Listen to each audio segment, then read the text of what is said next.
നമ്മുടെ ഓർത്തോ ഒപിയിൽ സ്ഥിരമായിട്ട് മുട്ടുവേദനയുള്ള പേഷ്യൻസ് വരാറുണ്ട്. അപ്പോൾ അവരിങ്ങനെ ചോദിക്കാറുണ്ട്, എല്ലാവരും എക്സസൈസ് ചെയ്യണം, ചെയ്യണം, വ്യായാമം ചെയ്യണം എന്ന് പറയും.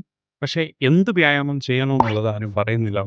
അപ്പോൾ നമുക്കിന്ന് എന്തൊക്കെയാണ് സേഫ് എക്സസൈസ് അഥവാ നിയമിതമായ വ്യായാമം, അത് എന്തൊക്കെ ചെയ്യണം, എന്തൊക്കെ അവോയ്ഡ് ചെയ്യണം എന്നുള്ളത് നോക്കാം.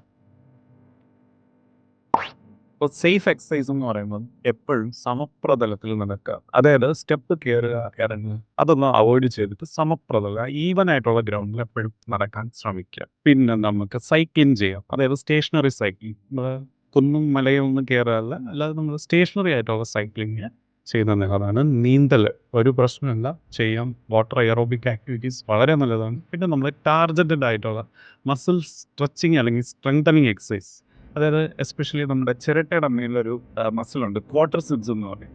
ആ മസിലിനെ എപ്പോഴും സ്ട്രെങ്തൻ ചെയ്ത് വെക്കുക. ക്വാഡ്രിസെപ്സ് സ്ട്രെങ്തനിങ് എക്സസൈസ് അതെങ്ങനെ ചെയ്യാമെന്നത് സിമ്പിളാണ്.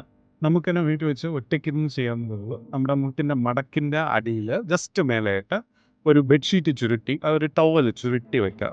എന്നിട്ട് മുട്ട് കൊണ്ട് ആ ടവലിലോട്ട് ഒരു 10 സെക്കൻഡ് അമർത്തി പിടിക്കുക, എന്നിട്ട് റിലാക്സ് ചെയ്യുക.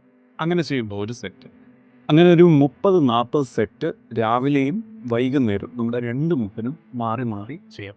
അപ്പോൾ ഇനി നമ്മൾ എന്തൊക്കെ അവോയ്ഡ് ചെയ്യണമെന്ന് നോക്കാം. ഇപ്പോൾ നമ്മുടെ ഓരോരുത്തരുടെയും ജോലിയുടെ പ്രകൃതം അനുസരിച്ച് ചിലർക്ക് ഒരുപാട് നേരം നിന്നിട്ടുള്ള ജോലിയായിരിക്കും, ചിലർക്ക് ഒരുപാട് നേരം ഇരുന്നിട്ടുള്ള ജോലിയായിരിക്കും. അപ്പം നമ്മുടെ പോസ്ചർ കറക്ഷൻ, ഈ പറഞ്ഞ രണ്ട് കാര്യങ്ങളും മുട്ടിന് സ്ട്രെയിൻ ഉണ്ടാക്കുന്ന കാര്യങ്ങൾ. അപ്പം we should keep on moving. ഒന്ന് അനങ്ങി ജോലി, അല്ലെങ്കിൽ ഇപ്പോൾ ഇരുന്നുള്ള ജോലിയാണെങ്കിലും ഒരു 20 മിനിറ്റ് കൂടുമ്പോൾ ഒന്ന് എണീറ്റ് നടന്നിട്ട് കൊണ്ടിരിക്കാൻ ശ്രമിക്കുക. പിന്നെ ഹെവി വെയിറ്റ് ലിഫ്റ്റിംഗ് ആയിട്ടുള്ള ജോലി, അതായത് നിന്ന് കുനിഞ്ഞ് വെയിറ്റ് എടുക്കുന്നതെല്ലാം നമ്മുടെ സ്ട്രെയിൻ ഉണ്ടാക്കാൻ ചാൻസ്. പിന്നെ നമ്മൾ സ്പോർട്സ് ആക്ടിവിറ്റീസിലൊക്കെ ഭയങ്കരമായിട്ട് ഫോക്കസ് ചെയ്തിട്ടുള്ള ഒരുപാട് ചാടി ലാൻഡ് ചെയ്യുന്നത്, അല്ലെങ്കിൽ ഓട്ടം, എസ്പെഷ്യലി ഇപ്പം ഒരുപാട് നേരം ബാസ്കറ്റ് ബോൾ, വോളിബോൾ, ഷട്ടിൽ, അത് ചാടി സ്മാഷൊക്കെ അടിക്കുമ്പോഴൊക്കെ മുട്ടിന് സ്ട്രെയിൻ കൂടുതലുള്ള ചാൻസ് കൂടുതലാണ്. അപ്പോൾ അതെല്ലാം ഹൈ ഇമ്പാക്റ്റ് എക്സസൈസസ് എന്ന് പറയും. അതൊക്കെ മാക്സിമം മുട്ടുവേദനയുള്ളവർ അവോയ്ഡ് ചെയ്യുക. അപ്പോൾ ഇതൊക്കെ ശ്രദ്ധിച്ചാൽ നമ്മുടെ മുട്ടിൻ്റെ ആരോഗ്യം സംരക്ഷിക്കാൻ നമ്മളെ കൊണ്ട് സാധിക്കും. ഓക്കെ.